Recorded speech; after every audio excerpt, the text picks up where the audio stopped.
Hello dear students, आज अपन एक नया टॉपिक स्टार्ट करते हैं और नया टॉपिक है अपन लोगों के पास टोटल इंटरनल रिफ्लेक्शन TIR, या फिर अगर मैं बात करूं तो पूर्ण आंतरिक परावर्तन। अभी अपने दो टॉपिक कंप्लीट हो चुके हैं। एक हो चुका है रिफ्लेक्शन ऑफ लाइट, प्रकाश का परावर्तन, और एक हो चुका है आप लोगों का रिफ्लेक्शन ऑफ लाइट, प्रकाश का अपवर्तन। ठीक, उसके बाद अब जो नेक्स्ट टॉपिक अपन लोगों के पास स्टार्ट होता है वो नेक्स्ट टॉपिक अपन लोगों के पास होता है TIR। ठीक, लेकिन TIR स्टार्ट करने से पहले अपन लोगों को दो कंडीशन अच्छे से याद रखनी है।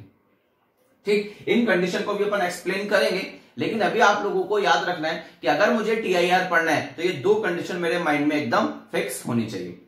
पहला क्या होना चाहिए कि light should be travel from denser medium to rare medium. मतलब जो लाइट होती है अपन लोगों के पास, जो प्रकाश की किरण होती है, वो सघन माध्यम से विरल माध्यम की ओर गति करनी चाहिए। अभी तो अपन क्या करते थे, विरल से सघन में डाल रहे हैं, सघन से विरल में डाल रहे हैं, जो भी अपन को करना होता था वो अपन करते थे। लेकिन अगर अपन को TIR पढ़ना है, टोटल इंटरनल रिफ्लेक्शन पढ़ना है, तो प्रकाश की किरण जो लाइट रे वो डेंसर मीडियम से किधर की तरफ मूव करेगी, हमेशा रेयर मीडियम की तरफ मूव करेगी। जैसा कि अपन लोगों ने वो कोइन वाले केस में देखा था। आ गई बात समझ में आप लोगों को। ठीक, सेकंड जो अपने पास इसकी कंडीशन है कि angle of incidence is greater than critical angle. अरे बस आप लोगों को कि जो एंगल ऑफ इंसिडेंस है वो बड़ा होना चाहिए हमेशा किससे, क्रिटिकल एंगल से, अगर आप लोगों को TIR देखना है तो। मतलब आपतन कोण का मान क्रांतिक कोण के मान से ज्यादा होना ही चाहिए। ठीक है ना। क्रांतिक कोण अभी अपन एक्सप्लेन करेंगे कि क्रांतिक कोण होता है क्या, क्रिटिकल एंगल होता है क्या। तो अपन को दो कंडीशन क्या क्या याद रखना है। पहला, light should be travel from denser medium to rare medium, कि प्रकाश की किरण को सघन माध्यम से विरल माध्यम की तरफ जाना है। और दूसरा क्या कि आपतन कोण का मान क्रांतिक कोण के मान से ज्यादा होना चाहिए। It means angle of incidence is greater than critical angle. आई बात। अब अपन इसको एक्सप्लेन करते हैं, इसको अच्छे से समझते हैं। देखना बेटा, ये दो कंडीशन अच्छे से याद रखना। अभी दोनों कंडीशन अच्छे से समझ में आ जाएगी आप लोगों को, बहुत ध्यान से देखना एक बार। सपोज अपने पास एक इंटरफेस है, ये इस तरीके से इंटरफेस है अपने पास। ठीक है, ये एक इंटरफेस है अपने पास इस तरीके से। ये अपन लोगों के पास एयर, वाटर इंटरफेस। ठीक, इट मींस ऊपर की तरफ अपन ने ले लिया क्या, एयर, और नीचे की तरफ अपन लोगों ने एक तरीके से क्या ले लिया, नीचे की तरफ अपन लोगों ने ले लिया वाटर। इसको बोल देते हैं मीडियम 2, इसको बोल देते हैं मीडियम, यहां पर बोल देते हैं मीडियम 1। इसका रिफ्रैक्टिव इंडेक्स हो जाएगा N2, इसका रिफ्रैक्टिव इंडेक्स हो जाएगा N1। ठीक है ना। इसका अपवर्तन हो जाएगा N2, इसका N1। ठीक है ना। और यहाँ पे एयर है तो Ne, और आप सबको पता है इसकी वैल्यू कितनी होती है 1, और N2 की जगह कितना हो जाएगा NW। इसकी वैल्यू भी अपन लोग नहीं रख रहे हैं। आगे बात समझ आप लोगों को। तो फैक्ट है कि आप लोगों के पास एक तरीके से क्या हो जाएगा, ये आप लोगों के पास रेयर हो जाएगा, विरल हो जाएगा, और ये वाला मीडियम आप लोगों के पास एक तरीके से क्या हो जाएगा, डेंसर हो जाएगा। अब अपन लोगों ने क्या करा, ठीक है ना, यहां पर डेंसर मीडियम में एक पॉइंट सोर्स रख दिया, बिंदु प्रकाश स्रोत, पॉइंट लाइट सोर्स रख दिया। आगे बात समझ में। ठीक, अब यहां से एक रे इस तरीके से चली। ठीक, और जैसे इंटरफेस पे गिरी, तो याद रखो मैंने हमेशा बोला चाहे रिफ्लेक्टिंग सरफेस पे गिरे चाहे इंटरफेस पे गिरे, जैसे ही लाइट उस पर गिरेगी वो सबसे पहले किसको ढूंढेगा, नॉर्मल को। तो यहां पे कहीं पर आप लोगों को नॉर्मल मिलेगा इस तरीके से, इस तरीके से नॉर्मल मिलेगा कि नहीं मिलेगा। तो ये हो गया नॉर्मल। ठीक, और ये हो गया अपन लोगों के पास एक तरीके से क्या, इंसिडेंट रे, आपतित किरण, इंसिडेंट रे, आपतित किरण। और ये एंगल आप लोगों के पास कितना हो जाएगा, I। अब अगर ये वाला इंटरफेस नहीं होता तो रे बिना डाइवर्ट हुए किधर निकल जाती, एकदम सीधे निकल जाती कि नहीं निकल जाती, इस तरीके से। लेकिन अब रे किधर की तरफ, अब फैक्ट है कि डेंसर से रेयर जा रही है तो बैंड होगी अवे फ्रॉम द नॉर्मल, मतलब अभिलंब से दूर हटेगी, और रिफ्लेक्टेड रे इधर कहीं पहुंच जाएगी कि नहीं पहुंच जाएगी। और ये एंगल आप लोगों के पास होगा R। अब आप खुद देखो कि इस वाले केस में अगर मैं बहुत, और आपको सब, अगर अपन सिंपल सी बात करें तो अगर रे डेंसर मीडियम से रेयर मीडियम में जाएगी तो अब आप खुद देख लो कि जो एंगल R होगा वो ग्रेटर देन होगा एंगल I से। ठीक है ना, एंगल R जो होगा, क्योंकि अब देखो ये दूर हट गया तो फैक्ट ये एंगल बड़ा हो गया, ये एंगल छोटा हो गया। अब आप बहुत ध्यान से देखना कि अगर ये एंगल 10 डिग्री है तो फैक्ट ये 12 डिग्री तो होगा, बड़ा ही होगा। तो तो फैक्ट है कि अगर मैं सिंपल सी बात करूं, अब जैसे जैसे एंगल ऑफ इंसिडेंस अगर मैं बढ़ाता जाऊंगा नॉर्मल के साथ, ठीक है ना, देखना अब आप लोग मान लेते हैं कि आप लोगों के पास ये नॉर्मल है और ये आप लोगों के पास इस तरीके से ये बन रहा है एंगल ऑफ इंसिडेंस, ये बन रहा है आप लोगों के पास एंगल ऑफ इंसिडेंस। अब फैक्ट है कि अगर मैं एंगल ऑफ इंसिडेंस इंक्रीज करता जाऊंगा तो एंगल ऑफ रिफ्रैक्शन, ठीक है ना, अपवर्तन कोण का मान भी आप लोगों के पास क्या होता जाएगा, बढ़ता जाएगा कि नहीं बढ़ता जाएगा। तो ऐसी कंडीशन पे आप देखना कि अगर मैं एंगल ऑफ इंसिडेंस, अब मैं एंगल ऑफ इंसिडेंस बढ़ाता हूं, एंगल ऑफ इंसिडेंस बढ़ाने में सिंपल सी बात है, एक रे तो ये होगी। अब अगली रे पे बात करो, अब आप देखो ये थोड़ा ज्यादा टिल्टेड हो गई कि नहीं, थोड़ी ज्यादा झुकी कि नहीं झुकी इंटरफेस पे जाके, तो फैक्ट है कि अब ये कोई ना कोई आप लोगों के पास एक एंगल होगा कि नहीं होगा। अब आप देख लो कि अगर मैं सिंपल सी बात करूं, इसको मैं बोल देता हूं आईसी, तो फैक्ट है कि अब आप खुद देख लो कि आईसी बड़ा है किससे, आई से, आईसी बड़ा है किससे, आई से। तो जैसे जैसे अपन आगे बढ़ते जाएंगे नॉर्मल के साथ एंगल भी इंक्रीज होता जाएगा कि नहीं होता जाएगा। तो अपन क्या देखते हैं कि जैसे जैसे मैं एंगल ऑफ इंसिडेंस इंक्रीज करता जाऊंगा, जैसे जैसे मैं एंगल ऑफ इंसिडेंस क्या करता जाऊंगा, इंक्रीज करता जाऊंगा, जो रिफ्रैक्टेड रे, जो आप लोगों के पास रिफ्रैक्टेड रे वो उतनी ज्यादा नॉर्मल से दूर हटती जाएगी, उतनी ज्यादा नॉर्मल से दूर हटती जाएगी। तो जैसे जैसे एंगल ऑफ इंसिडेंस इंक्रीज, ठीक है ना, अब आप बहुत ध्यान से देखना, जैसे जैसे आप लोगों के पास, जैसे जैसे आप लोगों के पास एंगल ऑफ ये मान लेते हैं कि ये रिफ्रैक्टेड रे और ये आप लोगों के पास इंसिडेंट रे, ठीक। अब आप बहुत ध्यान से देखना कि अगर मैं सिंपल सी बात करूं तो जैसे जैसे आप लोगों का एंगल ऑफ इंसिडेंस इंक्रीज होगा, जैसे जैसे आप लोगों का एंगल ऑफ इंसिडेंस इंक्रीज होता जाएगा, वैसे वैसे रिफ्रैक्टेड इंटरफेस की तरफ क्या होती जाएगी, टर्न होती जाएगी कि नहीं होती जाएगी। जैसे जैसे एंगल ऑफ इंसिडेंस इंक्रीज वैसे वैसे रिफ्रैक्टेड रे की तरफ टर्न होती जाएगी इंटरफेस। और एक पर्टिकुलर एंगल ऐसा आएगा, एक पर्टिकुलर एंगल ऐसा आएगा कि उस एंगल पर जो रिफ्रैक्टेड रे, एक पर्टिकुलर एंगल, एक पर्टिकुलर इंसिडेंट एंगल ऐसा आएगा, एक निश्चित आपतन कोण ऐसा आएगा जिसमें जो रिफ्रैक्टेड रे है, ठीक है ना, अपवर्तित प्रकाश की किरण है, वो उस वाले मीडियम में ना जाके इंटरफेस पे ही चलना स्टार्ट कर देगी। मतलब इंटरफेस का मतलब समझ गए ना, इंटरफेस एक तरीके से वो सतह होती है जहां पे दोनों मीडियम क्या होते हैं, सेपरेट होते हैं। अब आप फैक्ट है कि ये वाली रे ना तो ऊपर वाले मीडियम में गई, ठीक है ना, और अगर मैं बात करूं तो इंटरफेस पर ही, मतलब मान लेते हैं कि ये आप लोगों के पास, अब आप बहुत ध्यान से देखना, यहाँ पे एयर, ठीक है ना, इसको डेंसर मारो और ये रेयर है। अब लाइट ऐसे आई, अब देखो ये जो लाइन बन रही है, ये जो लाइन बन रही है इंटरफेस से ही नहीं है, अब रे ऐसे आई और इसी इंटरफेस पे जाने लग गई है। तो फैक्ट है कि अब रे जो है वो इसी मीडियम में लगभग, तो दोनों मीडियम को सेपरेट करने वाली लाइन पे क्या कर रही है, रे मूव कर रही है। तो ऐसी कंडीशन पे अब जो रे है वो किस पे मूव करने लगी, इंटरफेस पे मूव करने लगी। तो अब मैं यहाँ पे सिंपल सी बात करूं तो एंगल ऑफ रिफ्रैक्शन आप लोगों के पास एक तरीके से कितना हो जाएगा, R = 90 डिग्री हो जाएगा कि नहीं हो जाएगा। तो ऐसी कंडीशन पे कि वो पर्टिकुलर एंगल जिस पर रिफ्रैक्टेड रे, अपवर्तित किरण, दोनों माध्यमों को अलग करने वाली सतह, इट मींस इंटरफेस पे क्या करना स्टार्ट कर देती है, मूव करना स्टार्ट कर देती है। तो ऐसी कंडीशन पे उस एंगल को अपन लोग एक तरीके से क्या बोलते हैं, क्रिटिकल एंगल बोलते हैं। कौन सा एंगल बोलते हैं उसको अपन, क्रिटिकल एंगल बोलते हैं। आई बात समझ में आप लोगों को, ठीक। अब मैं थोड़ा सा और आगे बढ़ता हूं। तो अब जो रे यहां से इधर से जाएगी इस तरीके से, अब आप देखो नॉर्मल के साथ वो और ज्यादा एंगल बनाएगी कि नहीं बनाएगी, और इस एंगल को अपन बोल देते हैं एक तरीके से I1। क्या बोल देते हैं अपन इसको, I1। अब आप खुद देख लो कि I1 is greater then IC, angle of incidence is greater than critical angle, मतलब आपतन कोण बड़ा हो गया किससे, क्रांतिक कोण से। तो ऐसी कंडीशन पर अपन आप क्या नोटिस करेंगे, अब बहुत ध्यान से देखना आप लोग कि अब जैसे जैसे अपन आगे बढ़ते गए ये अभिलंब से दूर हटती गई, नॉर्मल से दूर हटती गई। अब एक टाइम ऐसा आया कि जो आपके पास रिफ्रैक्टेड रे, अपवर्तित किरण है, वो इंटरफेस पे चलने लगी। अब जैसे ही मैंने क्रांतिक कोण से थोड़ा सा एंगल, क्रिटिकल एंगल से थोड़ा सा और एंगल इंक्रीज करा, तो मैं क्या देखता हूं कि अब जो रे है वो बिना किसी टेंशन के वो इस पॉइंट पे जहां पर वो इंटरफेस पर इंसिडेंट होती है उस पॉइंट से किधर की तरफ आ गई, टोटल अंदर की तरफ रिफ्लेक्ट हो गई।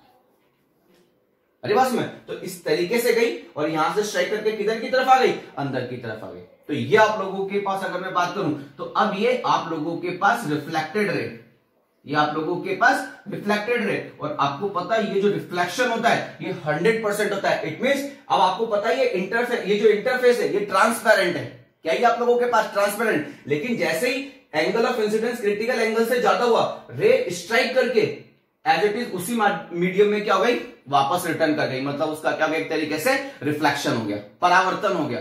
और ये जो रिफ्लेक्शन होता है, परावर्तन होता है, 100% होता है। 100% का मतलब समझना कि कोई भी रे उस वाले मीडियम में गई नहीं, सारी की सारी स्ट्राइक करके वापस उसी मीडियम में लौट कर आ गई। जबकि ये इंटरफेस है, अंतरापृष्ठ है, पारदर्शी माध्यम है, लेकिन फिर भी रे उधर की तरफ ना जाके स्ट्राइक करके वापस उसी माध्यम में लौट कर आ गई।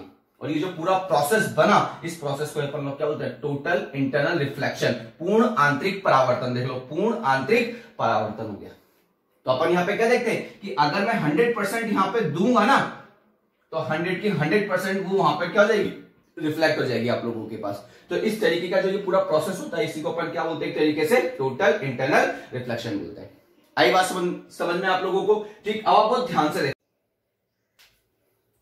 अब बहुत ध्यान से देखना बेटा। ठीक, अब फैक्ट है कि एक मीडियम से दूसरे मीडियम में जा रहे हैं, मीडियम चेंज हो रहा है, और जब भी मीडियम चेंज होता है तो अपन किसके पास जाते हैं, हमेशा स्नेल लॉ के पास जाते हैं कि जाते हैं? तो according to Snell law, Snell के नियम से।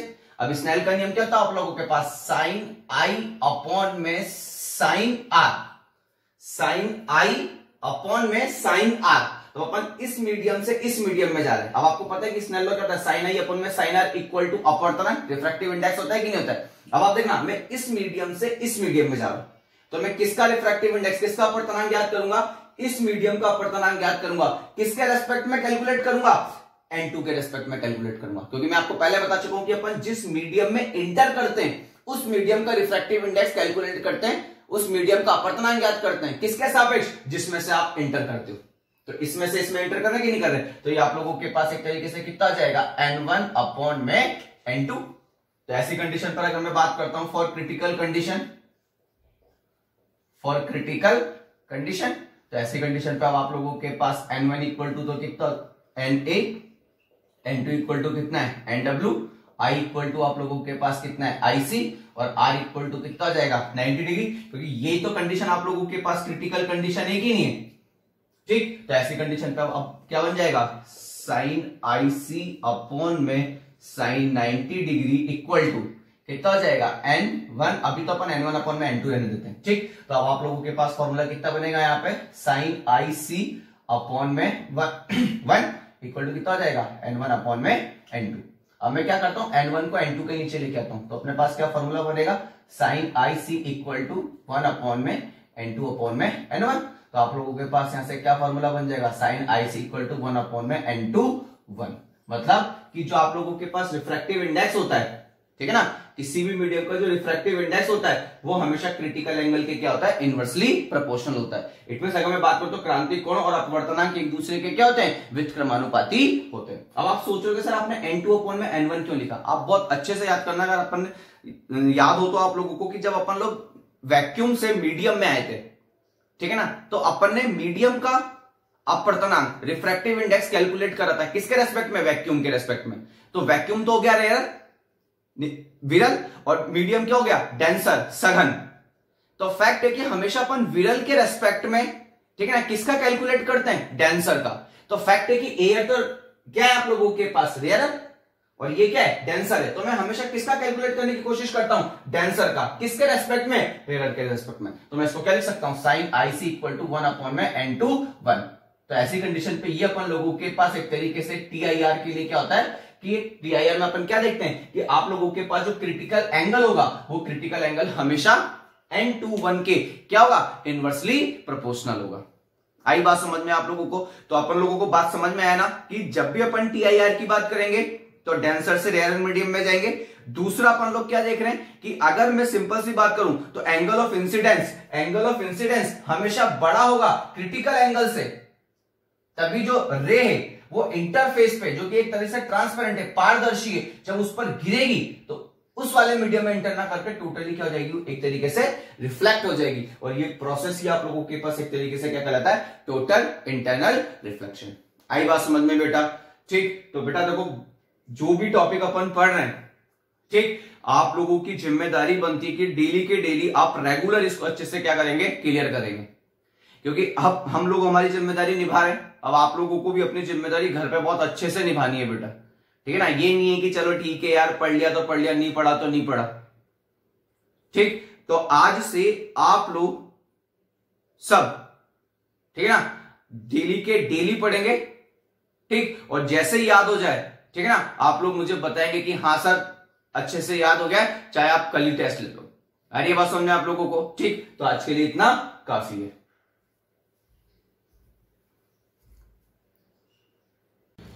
हेलो डियर स्टूडेंट्स, आज नया टॉपिक स्टार्ट करने से पहले अपन थोड़े बहुत न्यूमेरिकल्स करते हैं, ठीक। आज अपन गोलीय दर्पण स्फेरिकल मिरर से रिलेटेड न्यूमेरिकल सॉल्व करेंगे, ठीक बेटा।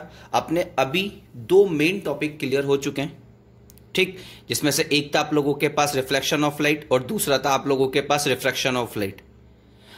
बेटा आप लोगों को अपनी जिम्मेदारी से जो भी लेक्चर भेजे जा रहे हैं उनको डेली के डेली बहुत अच्छे से कंप्लीट करना है। अरे बस में अब यहां पर ड्यूटी आप लोगों की बनती है। हम लोग तो मेहनत कर ही रहे हैं, ठीक, लेकिन साथ में अब आप लोगों को भी घर पे मेहनत करनी है। और जो भी लेक्चर आप लोगों को डेली भेजा जा रहा है, जो भी न्यूमेरिकल आप लोगों को, जो भी पेपर आप लोगों को, जो भी सर भेजते हैं, उसको आप अपनी जिम्मेदारी से पूरा कंप्लीट करिए, ठीक। और जो भी सर आपको पेपर भेजते हैं उन सर को आप लोग व्हाट्सएप कर दीजिए वापस आंसर शीट अपनी, ठीक। तो आप लोग अपनी जिम्मेदारी भी थोड़ा सा निभाइए बेटा, ठीक है। आज अपन न्यूमेरिकल्स करते हैं बेटा, ठीक, थोड़े बहुत न्यूमेरिकल्स करते हैं, फिर अपन एक नया टॉपिक स्टार्ट करेंगे। तो देखना, अपन लोगों के पास एक कॉनकेव मिरर है, अवतल दर्पण है, ठीक। अब इस कॉनकेव मिरर का जो फोकल लेंथ दे रखा है आप लोगों को, ठीक है ना, फोकस दूरी दे रखी है वो 10 सेंटीमीटर दे रखा है। और आप लोगों का जो ऑब्जेक्ट है ए बी, वो पोल से कितना सेंटीमीटर पर है, 25 सेंटीमीटर पर है। और इसका हाइट कितना है आप लोगों के पास, 5 सेंटीमीटर पे। तो आप लोगों को ज्ञात करना है, पहला फर्स्ट पोजीशन ऑफ इमेज, प्रतिबिंब की स्थिति। सेकंड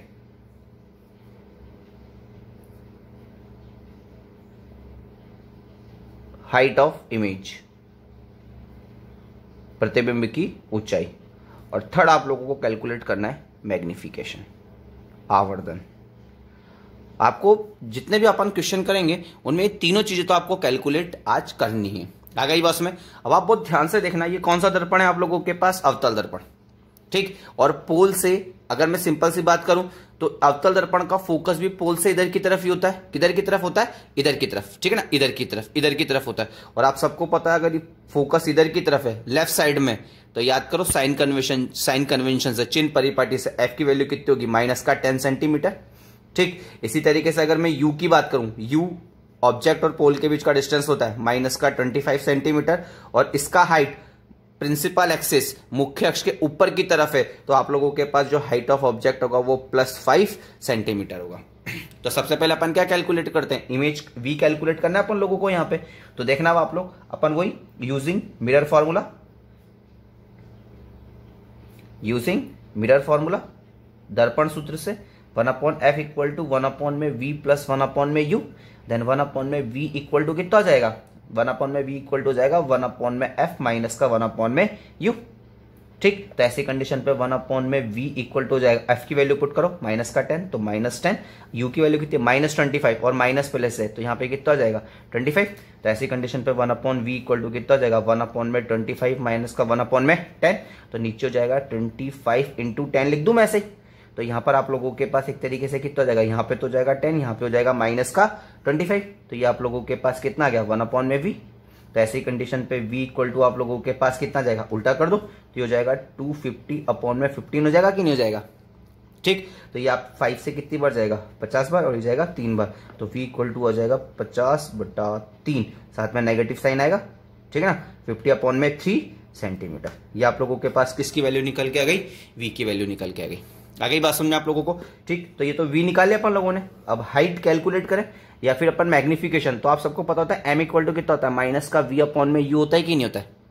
तो आप लोगों के पास ये कितना हो जाएगा, -v की वैल्यू कितनी है, -50/3, u की वैल्यू कितनी है 25, ठीक, माइनस से माइनस कैंसिल। तो अब आप लोगों के पास m इक्वल टू कितना आ जाएगा, यह जाएगा 50/25, नेगेटिव साइन × 3, ठीक। तो ऐसी कंडीशन पर अगर मैं सिंपल सी बात करूँ, ये इससे कितनी बार चला जाएगा, 2 बार चला जाएगा। तो m इक्वल टू आप लोगों के पास एक तरीके से कितना आ गया, माइनस का 2/3। अब देखो माइनस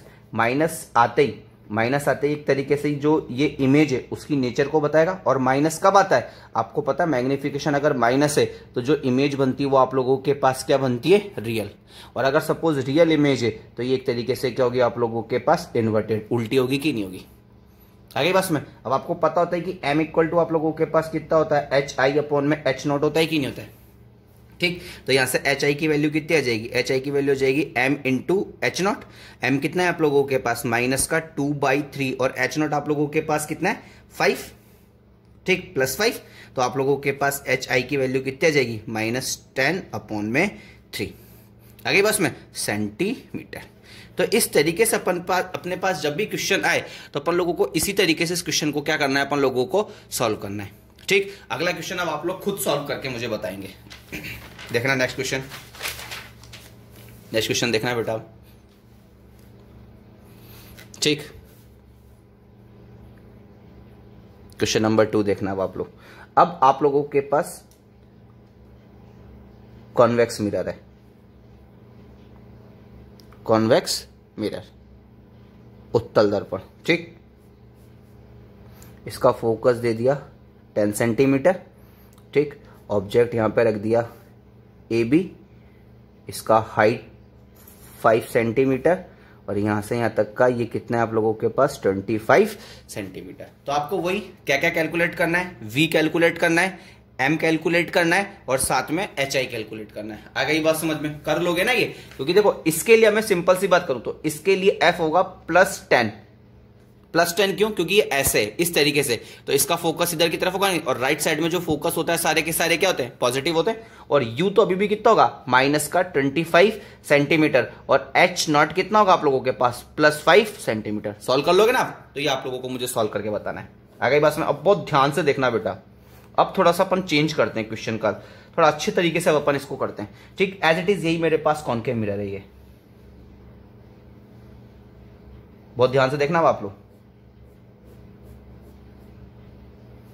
ये पोल हो गया, फोकल लेंथ अभी भी 10 सेंटीमीटर है। अब ये जो ऑब्जेक्ट यहां पे पहले इस तरीके से खड़ा हुआ था, इस तरीके से 5 सेंटीमीटर का, अब अपन ने इसको इस तरीके से लेटा दिया, किस पर, प्रिंसिपल एक्सिस पर। बहुत ध्यान से देखना बेटा, अब मैंने इसको प्रिंसिपल एक्सिस पे लेटा दिया इस तरीके से। देखना अब आप लोग,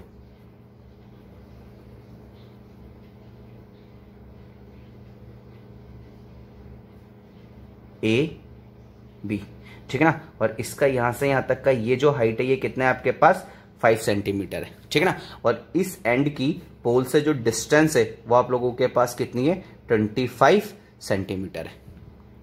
आ रही बात समझ में आप लोगों को। तो अब आप लोगों को कैलकुलेट करना है, find the length of image. आ गई बात में। अब आप बहुत ध्यान से देखना, इस तरीके के अगर क्वेश्चन आएंगे तो आप कैसे सॉल्व करेंगे। अब अपन क्या करेंगे, जो पॉइंट A है इसको 1 पॉइंट मानेंगे और पॉइंट B को 1 पॉइंट मानेंगे। अब आप देखना, पॉइंट A को अगर मैं यहां पे थोड़ी सी देर के लिए मानूं तो इसकी पोजीशन पोल से, ठीक है ना, ध्रुव से कितना है, 25 सेंटीमीटर। तो ऐसी कंडीशन पर आप बहुत ध्यान से देखना, फॉर A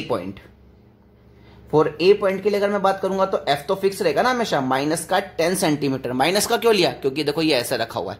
आगे बस में। अब पॉइंट A के लिए अगर मैं बात करूंगा तो U1 ले लेता हूं, इसको क्या ले लेता हूं, U1, कि इस पॉइंट की अब अपन इमेज बनाएंगे और एक इस पॉइंट की इमेज बनाएंगे। अब आप देखो, अगर दोनों पॉइंट की इमेज बना ली तो उसको एक लाइन से जोड़ देंगे तो एक तरीके से इमेज की लेंथ निकल के आएगी कि नहीं आएगी। तो मैं इस वाली यहां से यहां तक इसको मैं मान लेता हूं कितना, U1, और U1 आप लोगों के पास आ जाएगा -25 सेंटीमीटर। आ गई बात समझ में आप लोगों को। तो अब वही mirror formula, using mirror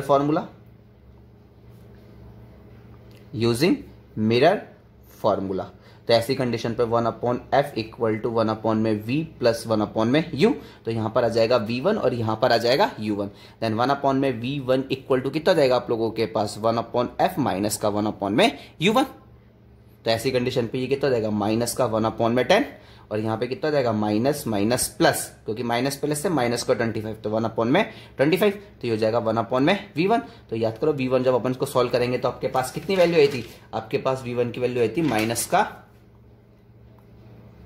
50/3 centimetre. क्या वैल्यू आई थी आप लोगों के पास?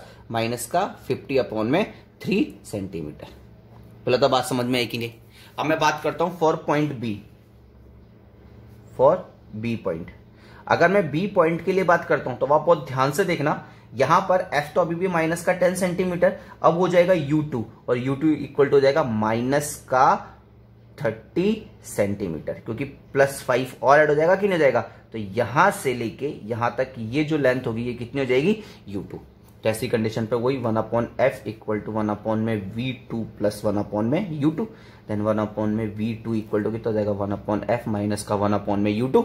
सॉल्व करो अब इसको आप लोग, तो हो जाएगा -1/10 माइनस माइनस प्लस 1/30, तो 1/v2 तो ये कितना हो जाएगा? 30 × 10, तो इधर हो जाएगा आप लोगों के पास कितना? ना ये हो जाएगा आप लोगों के पास 30 × 10, तो यहाँ पर आप लोगों के पास आ जाएगा 1/v2 इक्वल टू, तो ये हो जाएगा आपके पास 10 माइनस का 30, तो ये हो जाएगा -20/300, तो ये इससे कैंसिल हो गया। तो आप लोगों के पास एक तरीके से V2 इक्वल टू कितना आ गया? -30/2 सेंटीमीटर। तो एक तरीके से कितना आ गया? 15 सेंटीमीटर आ गया कि नहीं आ गया माइनस में। तो ये V2 की वैल्यू होगी। अब लेंथ कैलकुलेट करनी है, तो लेंथ कैसे कैलकुलेट करेंगे? अब आप देखो, मैं U2 में से U1 माइनस करूंगा, U2 में से U1 माइनस करूंगा तो किसकी लेंथ निकल के आएगी? ऑब्जेक्ट की निकल के आएगी कि नहीं आएगी? और इसी तरीके से अगर मैं इनमें से माइनस करूंगा तो मेरे पास निकल के आएगी कि नहीं आएगी? तो देखना अब आप लोग, तो मैं कर देता हूं V2 minus V1 equal to, ठीक है ना, अपन मैग्नीट्यूड ले लेते हैं। माइनस का साइन तो क्या रिप्रेजेंट कर रहा है? माइनस का साइन तो रिप्रेजेंट कर रहा है कि दोनों, चाहे V1 हो V2 हो, दोनों के दोनों किधर की तरफ बने? इधर की तरफ बने। तो अपन इसको magnitude of V2 minus magnitude of V1, ठीक है ना। तो V2 में से V1 माइनस कर देते, तो ये आप लोगों के पास एक तरीके से कितना हो जाएगा? 15 माइनस का 50/3 हो जाएगा कि नहीं हो जाएगा? ठीक, तो ये कितना हो जाएगा आपके पास? इसको अपन 50 माइनस 15 करो, क्योंकि जो V1 है तो इसको अपन करते हैं V1 माइनस का V2, ठीक है ना, V1 माइनस का V2, क्योंकि ये वाली वैल्यू बड़ी है, ये वाली वैल्यू छोटी है। तो जाएगा, तो आपके पास आ जाएगा 3 और हो जाएगा 50 माइनस का 45, तो आप लोगों के पास ये वैल्यू कितनी आ जाएगी? 5/3। तो ऐसी कंडीशन पे आपके पास V1 minus V2 equal to आ जाएगा आपके पास 5/3 सेंटीमीटर। आई नहीं बात समझ में? तो इस तरीके से अपन क्या कर सकते हैं कि अगर ऑब्जेक्ट को वो क्या करता है? प्रिंसिपल एक्सिस पे लेटा देता है, तो ऐसी कंडीशन पे ऑब्जेक्ट का अपन इनिशियल पॉइंट लेंगे, फाइनल पॉइंट लेंगे, एक को U1 मानेंगे, एक को U2 मानेंगे। तब आप देखो, ये आपके पास U1 है, ये आपके पास U2 है। जब आप U2 में से U1 माइनस करोगे तो ये वाली लेंथ निकल के आएगी कि नहीं आएगी आप लोगों के पास? तो एज इट इज वही, तो पहले अपन लोगों ने V1 कैलकुलेट करा, फिर V2 कैलकुलेट करा और V1 माइनस V2 कर दिया, तो जो लेंथ आप लोगों के पास निकल के आएगी वो किसकी लेंथ निकल के आएगी? आप लोगों के पास एक तरीके से इमेज की लेंथ निकल के आ गई। आ गई बात समझ में आप लोगों को? ठीक, तो अब इसी से रिलेटेड नेक्स्ट क्वेश्चन आप लोग मुझे करके बताएंगे। ठीक, नेक्स्ट क्वेश्चन है आप लोगों के पास,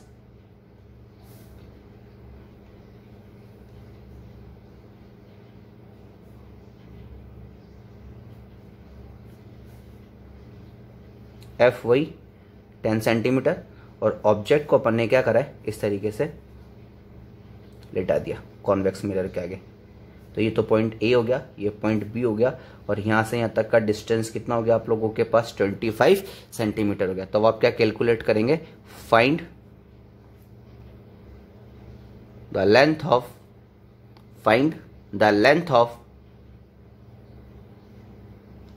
इमेज। आ गई बात समझ में आप लोगों को? अब आपको क्या करना है? Find the length of image आप लोगों को यहां पर फाइंड आउट करके मुझे बताना है, ठीक है।